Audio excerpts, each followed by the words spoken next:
মা বোনদের সম্মানে আজকে আমরা বলছি, প্রথম সেবক হিসাবে যে সরকারি সম্মাননা ভাতাটা পাওয়া যাবে, এই সম্মাননা ভাতাটা আমরা বাউফলের মা বোনদের জন্য খরচ করে প্রথম আমরা এটা দিয়ে শুরু করতে চাই।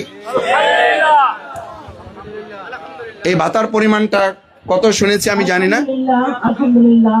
1 থেকে 1.5 লাখ টাকা, সব মিলে আরো কিছু খরচ, আরো কিছু পাওয়া যায়, 1 থেকে 1.25 লাখ টাকা। আলহামদুলিল্লাহ, এই টাকাটা প্রথম মহিলা বিভাগের মাধ্যমে এই খরচটা আমরা শুরু করবো ইনশাল্লাহ।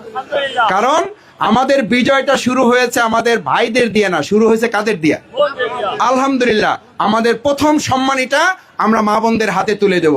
আপনাদের জানা থাকলো, আমাদের ফেরদাউসী আপা, আমাদের পটুয়াখালী জেলা দায়িত্বশীলা বোন এখানে আছেন, তার মাধ্যমে আমরা এটা আমাদের হেনার আপা, ফেরদাউসী আপার হাতে দিব।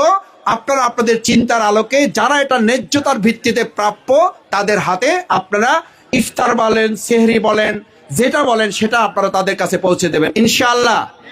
ইনশাআল্লাহ আমার এটা আনন্দের ব্যাপার যে আমি আমার মা বোনদের জন্য সরকারের থেকে যেটা বরাদ্দ আপনাদের সেবকের জন্য, খাদেমের জন্য, সেটা আমাদের মা বোনদেরকে ইজ্জত দিয়ে, সম্মান দিয়ে, আমার মা বোনদেরকে, আমার সেলিমা জাহান আমাদের চন্দ্রদ্বীপের, যে গোটা বাংলাদেশের দোয়া পেয়েছে, বিশ্বের দোয়া পেয়েছে, তাকে আহত করা হয়েছে, এরকম আরো মা বোনদেরকে বেইজ্জত করা হয়েছে।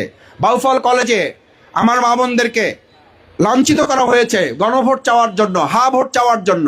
সেনাবাহিনী গিয়ে তাদেরকে উদ্ধার করেছে, 2-1 জনকে গ্রেপ্তার করেছিল, মুচলেকা দিয়ে তারা ছাড়া পেয়েছেন।